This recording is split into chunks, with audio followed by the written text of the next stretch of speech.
چلتے رہنا عادت تھی. اب میں اس دوراہے پہ کھڑا بھی نہیں رہ سکتا، اس لیے کہ پوری زندگی کوئی کام کیا، پوری زندگی محنت کی ہے، پوری زندگی کاوش کی ہے، پوری زندگی چلے ہیں. اب یہ کیسے ہو سکتا ہے کہ اس دوراہے کے اوپر جمود کا شکار ہو جائے اور کوئی فیصلہ ہی نہ کریں؟ فیصلہ تو کرنا ہے، بغیر فیصلے کے کچھ نہیں ہو سکتا. یہ نہیں ہو سکتا کہ آپ گرے ایریا میں کھڑے رہیں. ختم ہو گیا وہ وقت. کوئی نہ کوئی مومنٹ لائف میں ایسی آتی ہے جب گرے ایریا نہیں رہ جاتا، بلیک اینڈ وائٹ رہ جاتا ہے. اور آخر زمان کے بارے میں تو یہ بڑی واضح بات کر دی گئی ہے کہ یا حق کا خیمہ ہوگا یا باطل کا خیمہ ہوگا، درمیان میں کچھ بھی ہے جو وہ ختم ہو جائے گا. آپ گرے ایریا میں زندہ نہیں رہ سکیں گے. تو میری زندگی میں بھی ایک ایسا موقع آیا تھا کہ جب میں نے جان لیا تھا کہ سچ کڑوا ہے، جب میں نے جان لیا تھا کہ مجھے جھوٹ سے نفرت ہے، جب میں دوراہے پہ تھا اور مجھے یہ بات پتہ چل گئی تھی کہ میں اس دوراہے پہ زیادہ دیر کھڑا بھی نہیں رہ سکتا. There is no grey area. Either I will accept such, چاہے وہ کڑوا ہو، اور آئی ول گو فار دا جھوٹ، چاہے مجھے اس سے نفرت ہو. اور چلتے رہنا میری عادت تھی، تو میں نے ایک راستے کا انتخاب کر لیا. الحمدللہ کہ ٹھیک راستے کا انتخاب کیا. اللہ آگے بھی مجھے ٹھیک راستے کا انتخاب کرنے کی ہمت دیے رکھے. اور ہے کہ مجبوری میں رشتے رکھے، بن خواہش کے ساتھ چلے. مجبوری میں رشتے رکھے، بن خواہش کے ساتھ چلے. سب کو سب کی حاجت تھی اور سب کو سب سے وحشت تھی.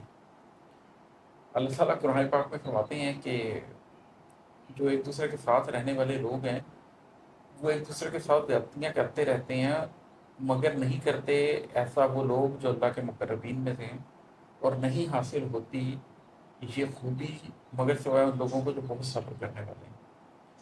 تو یہ اللہ کے کچھ خاص بندے ہوتے ہیں جو ان رشتوں کو نبھاتے بھی ہیں اور صبر بھی کرتے ہیں.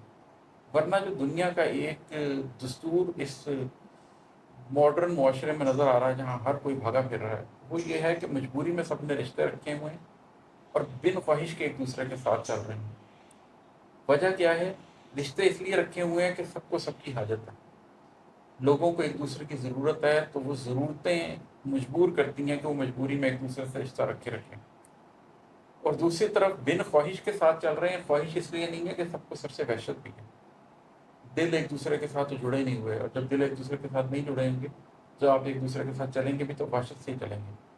تو یہ ایک بڑی تکلیف دہ انداز میں دیکھتا ہوں معاشرے کے اندر سوشل فیبرک بنا ہوا ہے کہ سب نے مجبوری میں رشتے رکھے ہوئے ہیں، سب بغیر خواہش کے ایک دوسرے کے ساتھ چل رہے ہیں، کیونکہ سب کو سب کی حاجت ہے لیکن سب کو سب سے وحشت ہے. اور ہے کہ اپنے اپنے نفس پہ جو جو ظلم کیا ہم لوگوں نے، اپنے اپنے نفس پہ جو جو ظلم کیے ہم لوگوں نے، اپنے اپنے قلب پہ ان سب کی تفصیل عبارت دی.